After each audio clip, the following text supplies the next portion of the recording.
ಅಮ್ಮ, ನಾನು ಮನೆಗೆ ಬರಬೇಕು ಅಂದ್ಕೊಂಡಿದ್ದೀನಿ, ಆದರೆ ಆಗ್ತಾ ಇಲ್ಲ. ಯಾವಾಗಾದ್ರೂ ಈ ಮನೆ ಬಿಟ್ಟು ಹೋಗ್ತೀನಿ ಅಂದ್ಕೊಂಡಿದ್ದೆ. ನಂಗಂತರೂ ಸಾಕಾಗಿದೆ ಅಂತ ಪದೇ ಪದೇ ಅಂತಿದ್ದೆ. ಒಬ್ಬನೇ ಎಲ್ಲಾದರೂ ಇರಬೇಕು ಅಂದ್ಕೊತಿದ್ದೆ, ಆದರೆ ಇವಾಗ ಗೊತ್ತಾಗ್ತಿದೆ ಫ್ಯಾಮಿಲಿ ಅಂದರೆ ಏನು ಅಂತ. ಮನೆಯಲ್ಲಿ ಎಲ್ಲರೂ ಇದ್ರೆ ಕಿರಿಕಿರಿ ಅನ್ಕೊತಾ ಇದ್ದೆ. ಈ ನೋಡಿದ್ರೆ ಒಬ್ಬನೇ ಇದ್ದೀನ ಅಂತ ಬೇಜಾರಾಗ್ತಾ ಇದೆ. ಊಟ ಮಾಡಿದ್ರೆ ಮಲಗಿದ್ರೆ ಹಾಸಿಗೆಲ್ಲ ಊಟ ತಂದ್ಕೊಳ್ತಿದ್ದೆ. ಅವಾಗ ಅದು ಕಿರಿಕಿರಿ ಅನಿಸೋದು. ತಿನ್ನುವಾಗ ಏನಾದರೂ ಒಂದು ಅಕ್ಕಿ ಬಂದಿಲ್ಲ ಅಂದರೆ ರಂಪಾಟ ಮಾಡ್ತಿದ್ದೆ. ಆದರೆ ಇವಾಗ ನೋಡು, ನಾವು ಏನು ತಿಂತಾ ಇದ್ದೀವಿ ಅಂತಲೇ ನಮಗೆ ಗೊತ್ತಿಲ್ಲ. ಕತ್ತೇಲಿ ಒಂದು ದಾರು ತುಂಡು ಬಂದರೂ ಊಟ ಬಿಡ್ತಿದ್ವಿ. ಇವಾಗ ನೋಡು, ಅದು ಏನು ಕಸ ತಿಂತಿದೆಯೋ ಊಟ ತಿಂತಿದೆಯೋ ಅಂದ್ರೂ ಗೊತ್ತಾಗ್ತಾ ಇಲ್ಲ. ಅಪ್ಪ ಏನಾದರೂ ಕೆಲಸ ಹೇಳಿದ್ರೆ ಅಪ್ಪ ಊಟ ಮಾಡ್ಕೊಂಡು ಬರ್ತೀನಿ ಅಂತ ಸುಳ್ಳು ಹೇಳಿ ಹೋಗ್ತಿದ್ವಿ.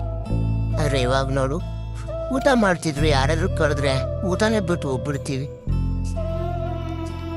ಮನೆಯಲ್ಲಿ ಫ್ರೀಡಮ್ ಇಲ್ಲ ಅಂತ ಹುಡುಕ್ತಾ ಇರ್ತಿದ್ವಿ. ಆದರೆ ಇವಾಗ ಇಷ್ಟೊಂದು ಫ್ರೀಡಮ್ ಕೊಟ್ಟರು ಏನೋ ಮಾಡೋಕ್ಕಾಗ್ತಾ ಇಲ್ಲ. ಅಪ್ಪ ಹಳೆ ಬಟ್ಟೆ ತರ್ತಾ ಇದ್ರು ಅಂತ, ಯಾಕಪ್ಪ ಹಳೆ ಬಟ್ಟೆ ತರ್ತಾ ಇದ್ರೆ ಇಷ್ಟೊಂದು ಕಂಜಿಸ್ತಾನೆ ಯಾಕಂತ ಮಾತಾಡ್ತಾ ಇದ್ವಿ. ಆದರೆ ಇವಾಗ ನೋಡು, ನಾವು ದುಡ್ತಾ ಇದ್ರೆ ನಮ್ಮ ಬಟ್ಟೆನೇ ನಾವು ತಗೊಳಕ್ಕಾಗ್ತಾ ಇಲ್ಲ. ಸಾಕು, ಎಲ್ಲ ಇಲ್ಲಿಗೆ ಬಿಟ್ಟು ಊರಿಗೆ ಬರೋಣ ಅಂದ್ಕೊಂಡೆ. ಆದರೆ ಅಪ್ಪ ಅಷ್ಟು ಕಷ್ಟಪಟ್ಟು ಓದಿಸಿದ್ದು ಎಲ್ಲ ಗೊತ್ತಾಗುತ್ತೆ ಅಂತ ಸುಮ್ಮನಾಗಿದ್ದೀನಿ. ಏನು ಮಾಡೋದಂತ ಗೊತ್ತಾಗ್ತಾ ಇಲ್ಲ.